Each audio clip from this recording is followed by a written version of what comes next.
Okay, barrier-free access in Hong Kong is a very big topic.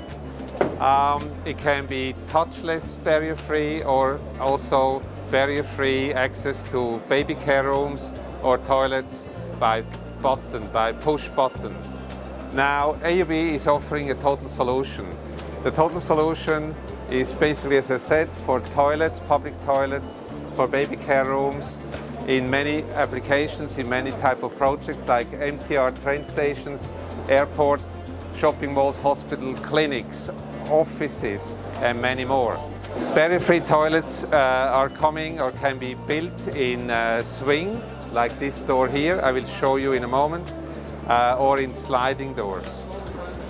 AUB is designing the access panel, the buttons, the arrangements, the logo, the lights, depending on the design intent of the designer.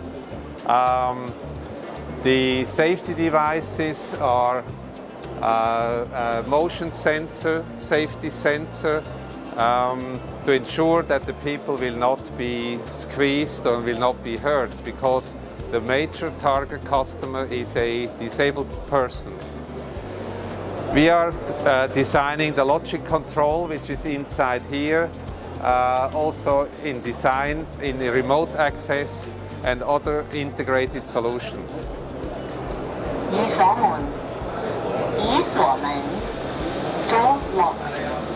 Okay. Unlocking.